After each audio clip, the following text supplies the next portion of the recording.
Welcome to Commanders Daily, everybody. It's your one-stop shop for everything going on with the Burgundy and Gold. I'm Bob Matthews. Don't forget, hit that like and subscribe button so you don't miss a minute of it. Preseason is a wrap now. Commanders lose to the Ravens 30-3. It was ugly. They wind up the preseason 0-3. Of course, we're going to talk about why that really doesn't mean a whole lot here in a couple of minutes. What's the rest of the schedule, though? Well, as we talk today, as you listen to this, the coaches, the front office staff, they are huddled right now trying to figure out the 53-man roster, if, in fact, they haven't already done that. Final roster cuts have to be done by 4 o'clock on Tuesday. Then we will start with the practice squad. You keep 70 players between the two. I imagine they will be looking at the waiver wire as well.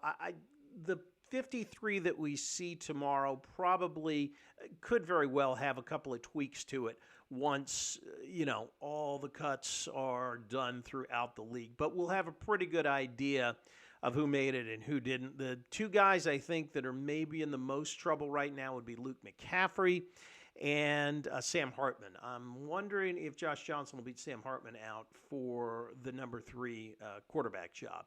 We shall find out in a little over 24 hours or so. As for the game, again, there really wasn't a whole lot to take from it. Brandon Coleman and Chris Rodriguez were two of very few that played that are actually going to see some game time this year. Most of the guys playing, even in the first quarter and a half of the game, are bottom of the roster guys and guys that are going to be on the practice squad or otherwise unemployed in about 36 hours. So I really wouldn't take too much.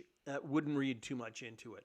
The one thing that I would say was that Chris Rodriguez looked really good when he was in there in the first quarter, and so did offensive guard Brandon Coleman. Now, Coleman's been out for a couple of weeks, nursing an ankle injury, but I went back, watched the All-22 on him. He looked really, really good. Him, and when you take his performance yesterday, in fact, Chris Rodriguez ran over his side on all of his good gains there in that first drive. Between Coleman, Josh Connerly, who has looked really, really good this summer, you get Sam Cosmi back, combine him with Laramie Tunstall, Tyler Biotish, et cetera, et cetera. This offensive line, I really, really think is going to be good this year. I am really excited to see exactly what this offensive line can do, because I think it is going to be a strength of the team. Again, Rodriguez ran really well. We did not see Bill Croxy Merritt at all. He did not play at all, which leads us to believe, and you read the tea leaves, it doesn't take a whole lot to figure this out, but it looks like he is in fact going to be the starting running back against the Giants. And since we last talked to you, of course, Brian Robinson Jr. traded to the San Francisco 49ers for a 6th-round pick, so they got a little bit of draft capital back for B-Rob. That'll be important next year. And again, it kind of clears the decks for Krosky Merritt to be the number 1 back. He's a little bit more versatile than B-Rob. I think that's why they made this move. Again, he just kind of fits Cliff Kingsbury's scheme better than Brian Robinson did. We will see if they make the right move on that or not. As for the Terry McLaurin contract situation, I got nothing for you. And you can sign me up as the last guy that thought we were going to reach this point. I really thought he would have been signed about 2.5 weeks ago, but we are where we are. So what's the deal now?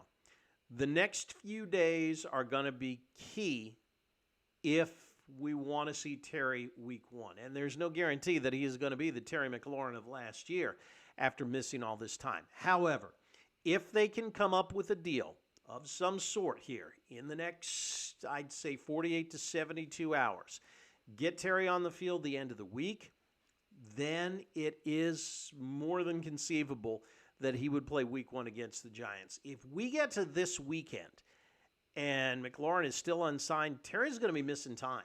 He will not play, I don't think, in the Giants game because he's got to have some time to ramp up. It's like, coming back from an injury. Even I think if he gets on the field at this point, he may very well be on a pitch count. That's not good. I really, really am sorry that it is, and I think everybody else is too. I'm not the only one, but that it got to this point. Bottom line is he and his agent really miscalculated this. They thought Adam Peters was going to cave, and Adam Peters has not caved. Now, does Terry go ahead and start missing games? That gets expensive. That's almost $850,000 a week. It doesn't seem like that's the type of guy that Terry is, but we've been saying that now for a few weeks, and you got to start to wonder, where does this thing end? Does he come back? Does he play on just this contract and bet on himself and then see what happens in free agency? At this point, I'm not sure he can even do that because, again, he's going to have a ramp-up period here. It's not going to surprise me if now, at this point, McLaurin's really not a factor in a game until maybe week 3 or 4. And that will impact his overall numbers for the year, and that will impact next year's salary negotiations. Again, get what he was trying to do, not saying he wasn't justified in asking for it, and I'm not saying that I agree with the Commanders taking such a hard stance on it, but at some point you got to face reality and, and realize that it, really looks like you're going down the wrong path. That's what Terry's done. We will see how this plays out here in the next few days. Let's see what happens later today. There's a little bit of time here. They got a window to try and get something done. Maybe they can get something done here in the next 36 hours or so. All right, let's go on to the mailbag. Love it when you guys drop a comment. If you got any comments on this, on Brandon Coleman's performance, what you think about Bill Croxy Merritt being the starting running back, or anything else, go ahead and leave a comment in the comment box. At 80 Smith-RB7CE, thank you for writing in. Said at this point, talking about Terry, at this point, let him play this year, let him go free next year. Just remember, Casey and Tyreek Hill. Nobody here can tell me that Casey isn't doing just fine, if not better, without Tyreek. So AP, the coaching staff, should have a plan without Terry in case of injury, whether he fakes it or not. I think the Chiefs probably had a little bit better overall personnel than the Commanders do right now. Like I said, 80, I don't 100% agree with the Commanders' stance being a hard ass like this when it would have been easy to accommodate Terry in some way, shape, or form. And I get it all. It's all about, future negotiations and all that stuff. But really, for Terry, I think they could have figured out a way to have done this. I don't think it had to get to this point. Alex wanted to know what the status of Commys' return is. That's a very good question, Alex. We're not entirely sure. Dan Quinn's been hinting all through the offseason that Commys could be ready to come off the PUP list and start week 1. I don't think that's going to happen because we haven't heard anything to that yet. He's supposed to be full go and ready by Halloween. Would not surprise me to see him beat that timeline, but as of right now, I don't think he will be there week 1. I think they'll be able to get along without him, though. All right, that's going to do it for us. We got to get on out of here. Don't forget, hit the like and subscribe button and drop a comment if you would like. We will be back with you tomorrow, let you know who made the cuts and who didn't. And like the wise man once said, if you're out on your bike tonight, as always, do wear white.